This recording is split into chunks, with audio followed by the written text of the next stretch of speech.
Oh, good. I hope you weren't doing anything you shouldn't have been doing. Got it.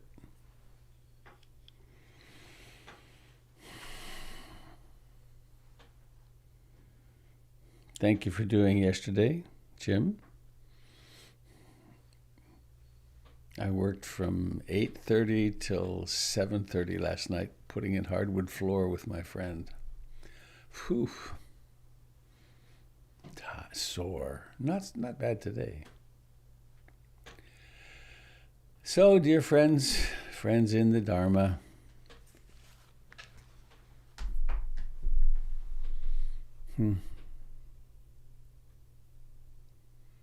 there's no holding life back, is there? The days come and go.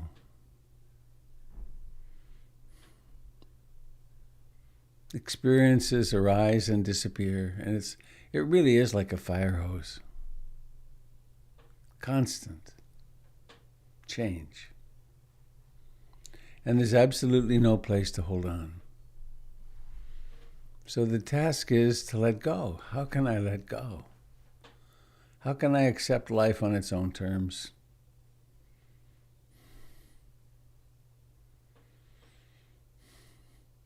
I'm Robert Beatty. I'm coming to you from Portland, Oregon, from a little house 10 feet by 12 feet in my backyard. Through the miracles of science and technology, thousands of people working right now to keep this system up so we can meet. This is a broadcast of the Portland Insight Meditation Community, which one belongs to by participating. Literally in our bylaws, PIMC is a non-membership organization. Because people, we thought of that at the beginning. It's made it very complicated in a way, but there can sometimes be a great effort to become a member, and then there's certain requirements to become a member. But our requirement here is that you practice, that you be interested. So it's the date, orient to the date. It's the 9th of March, 2021.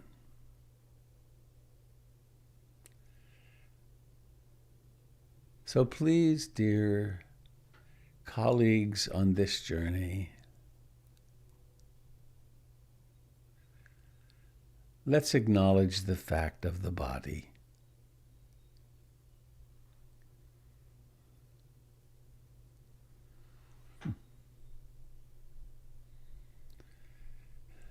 It's real in a way, isn't it? It's as real as anything.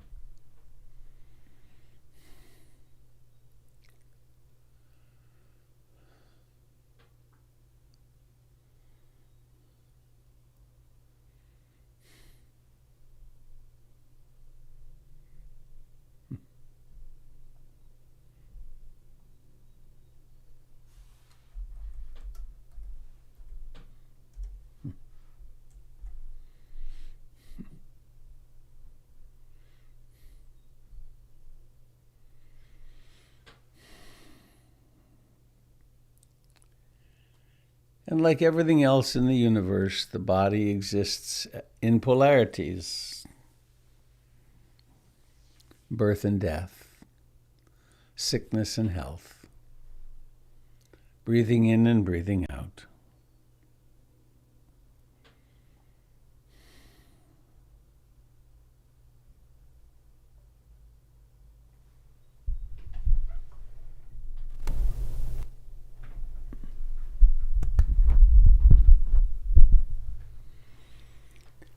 And so let us be present with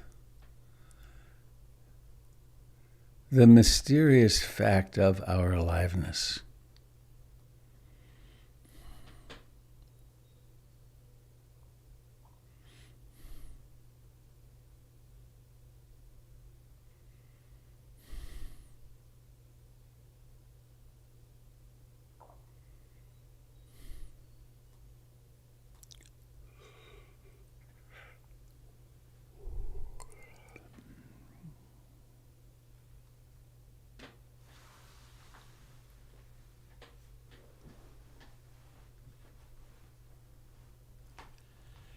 Each breath really does have a beginning.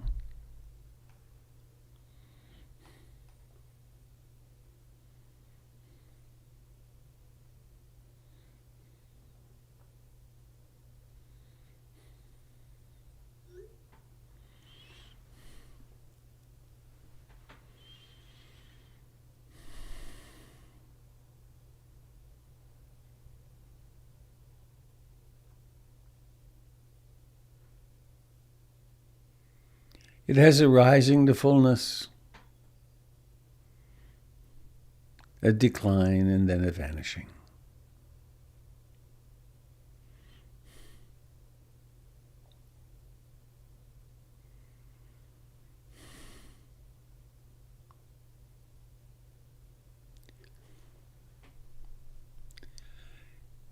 It wanders off into the past and future.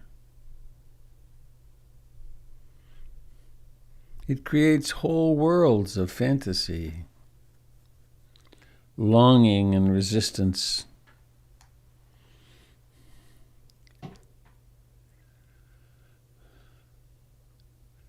But it's not who we are fundamentally, is it?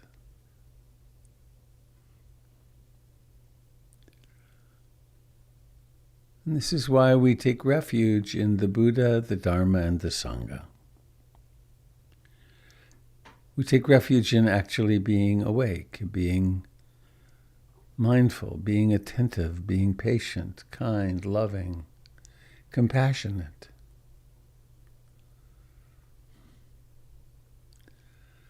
We take refuge in the way things actually are, so we're not in a battle with reality as we practice. It's like this. And I take refuge in the community of practice, the Sangha, this lineage through time, teacher to student, each person having their way lit by the Dharma.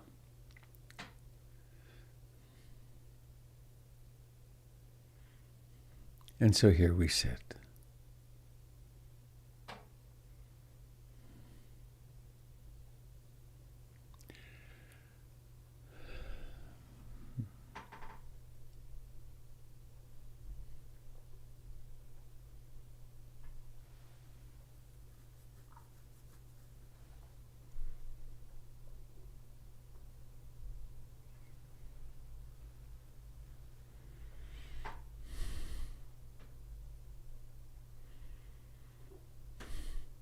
Letting each and every breath be a beacon, inviting you home to the present moment.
There are the objects of consciousness.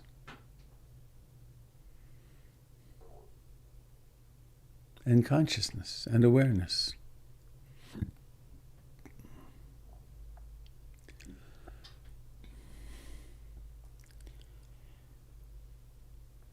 We simplify life for a little while by stopping and sitting.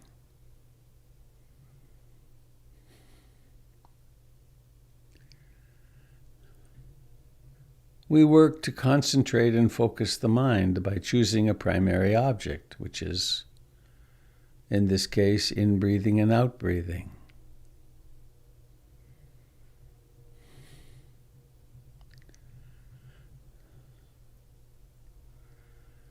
We're not creating any fantasies on purpose. We're not breathing in through our toes or our hands. We're not controlling the breath. We're just being here and awake.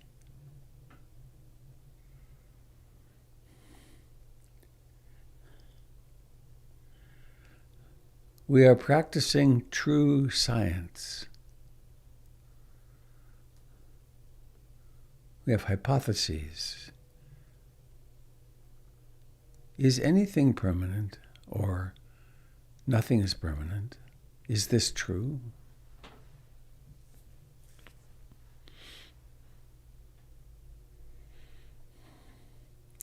Anytime there is not complete acceptance of what is now, there is suffering. Is this true?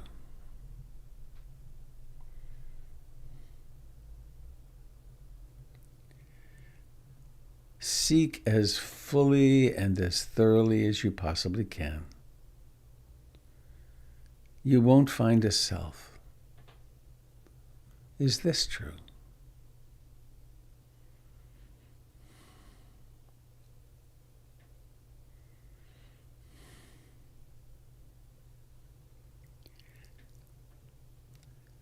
And our quest is not one of intellect.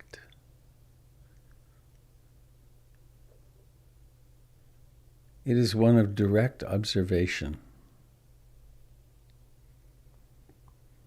This breath in, this breath out.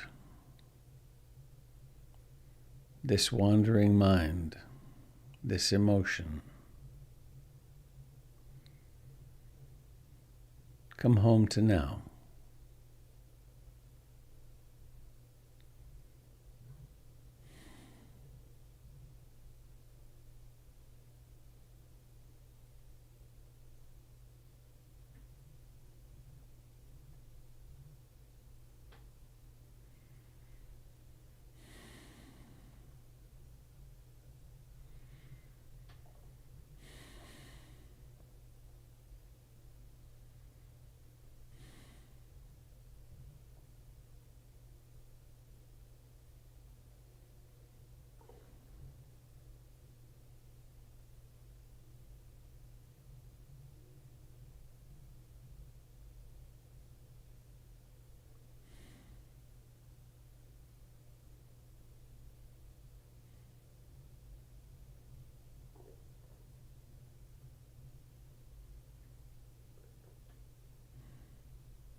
What if it's true that there really is nothing to figure out?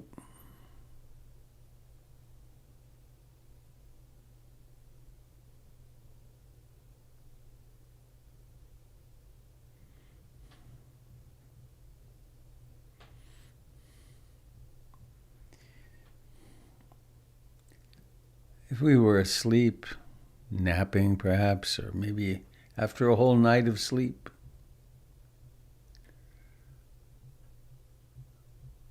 what does it take to wake up? It doesn't take a theory. It doesn't take complex hypotheses. It takes nothing more than waking up.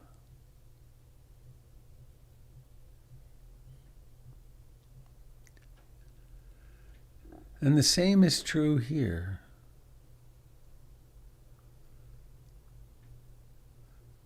Notice that the breathing in is happening. Breathing out is happening.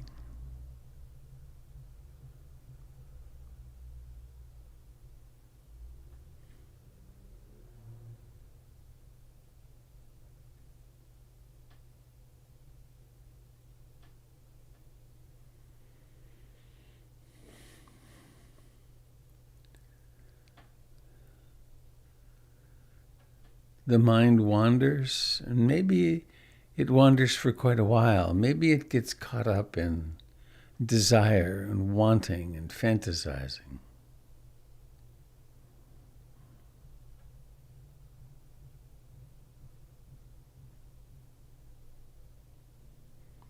Or maybe it gets caught in disliking, or restlessness and agitation, or maybe it goes into sleepy dullness, sloth and torpor. Or maybe even doubt. So what? It's just the mind. Planning, thinking, remembering. And for our purposes of awakening, the contents have no value.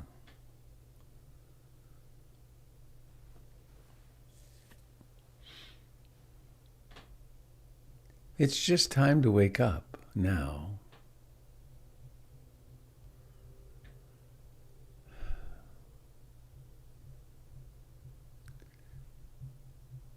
And there's breathing in and there's breathing out.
And what if it's really true that this moment is all that ever really exists?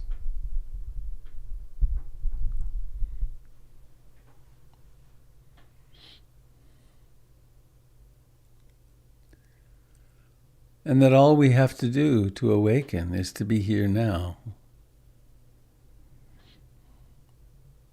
We don't have to strategize for 5 years from now or 10 years from now or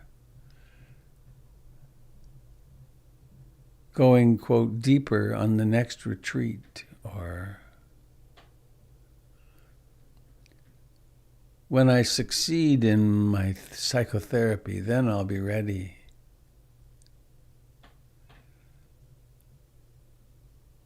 Or when the kids are off to school or off to college. Then,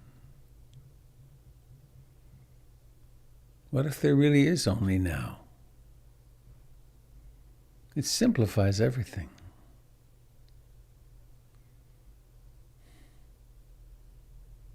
Just being awake now, with this breath, with these thoughts.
no matter how I'm hurting, physically, emotionally, existentially. When I'm lonely and sad, confused, struggling in some way. When there's stress, I aspire to hold myself in sweet compassion. Sweet, kind compassion.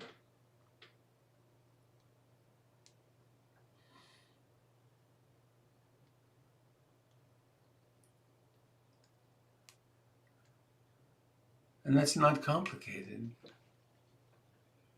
It's the same way we would hold a hurt child. It's the same way we would comfort a pet that we knew was hurting or sick.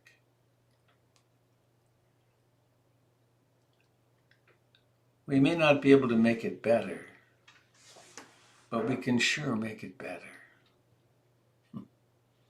We can make the experience of pain and suffering much more bearable through our capacity of compassion.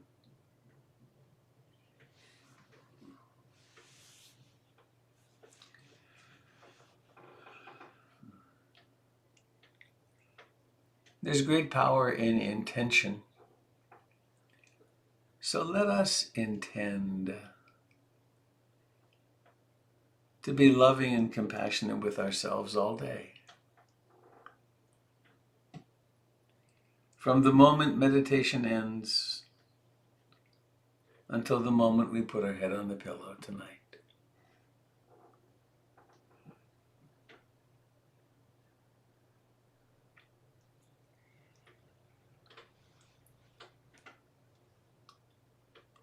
And let us also make the intention to be awake and alive and loving to each other.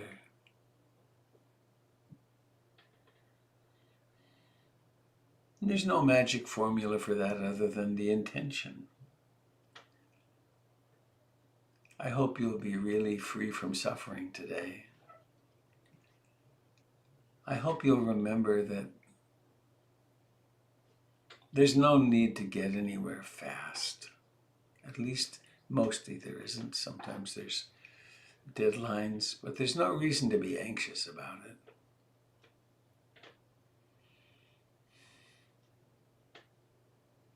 It's always just now. And please, let's bring awareness into the feet and the buttocks, the hands, the face,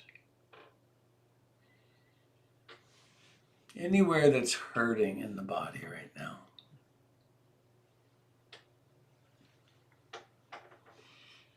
Anywhere that feels warm.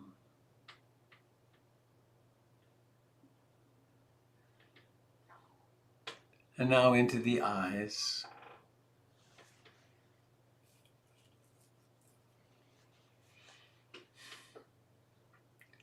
And let's bring intention to opening the eyes and to be aware of the moment when seeing begins. Seeing objects, visual objects appear.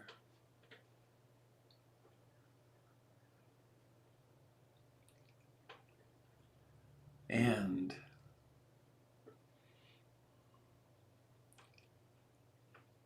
let us see with the eyes of blessing.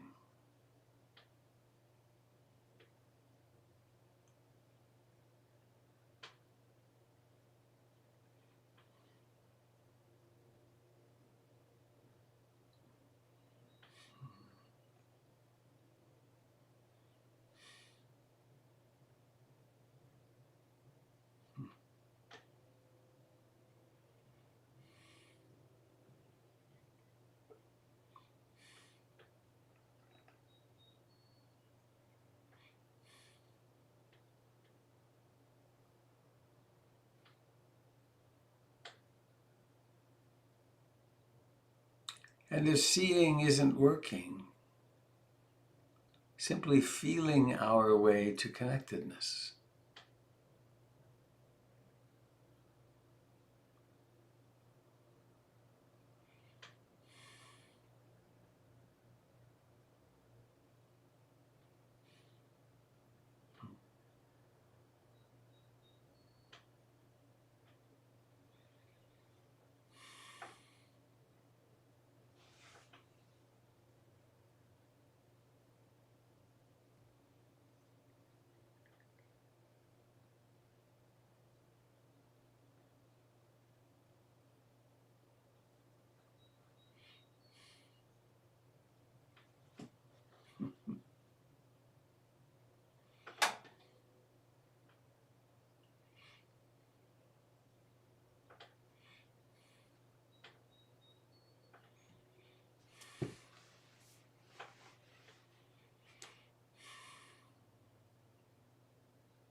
What about practicing this all day?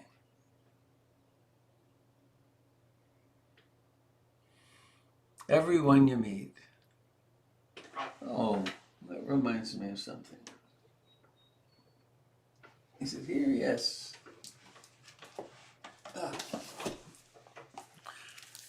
From the Tales of a Magic Monastery. Can I find the one I want this quickly? I bet I can.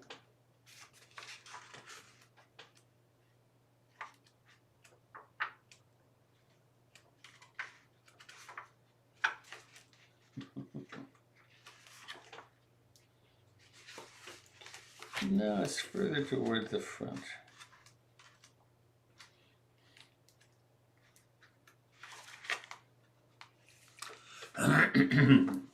This is a little book created by Father Theophane. He was a Trappist monk. Wonder if he's still alive. The book was published a long time ago. This little story is called The Crystal Globe. I told the guest master I'd like to become a monk. What kind of a monk, he asked. A real monk? Yes, I said. He poured me a cup of wine. Here, take this. No sooner had I drunk it than I became aware of a crystal globe forming around me. It began to expand until finally it surrounded him too. This monk, who a minute before had seemed so commonplace, now took on an astonishing beauty. I was struck dumb. After a bit, the thought came to me, maybe I should tell him how beautiful he is. Perhaps he doesn't even know. But I really was dumb. That wine had burned out my tongue. But so great was my happiness at the sight of such beauty that I thought it was well worth the price of my tongue. When he made me a sign to leave, I turned away, confident that the memory of that beauty would be a joy forever. But what was my surprise when I found that with each person I met, it was the same. As soon as they would pass unwittingly into my crystal globe, I could see their beauty too, and I knew it was real. Is this what it means to be a real monk? To see the beauty in others and be silent? The wine burned out my tongue.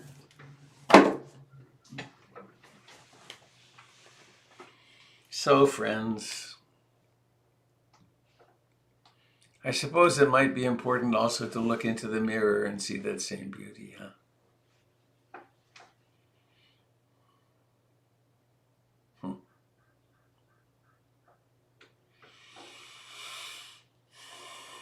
The sun is coming in through clouds, but quite a lot of light, isn't it?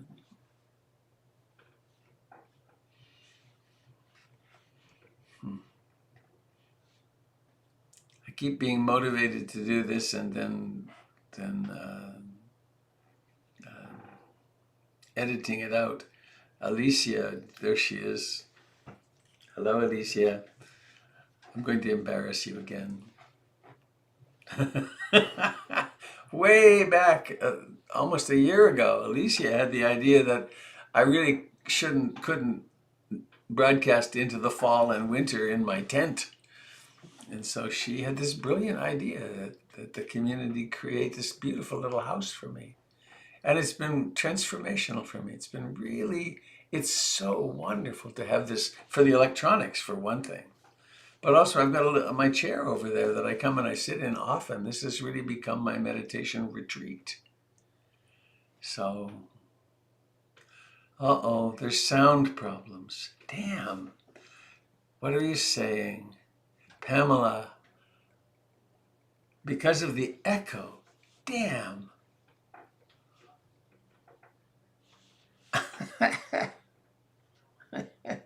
Well, I'm going to try something. Dear friends on YouTube and Facebook, I am sorry, but I have to pull the plug on the broadcast. I don't know what's happening, but I need to try that. Well, let me try one thing first. Crap. What could I do? I know I could do this.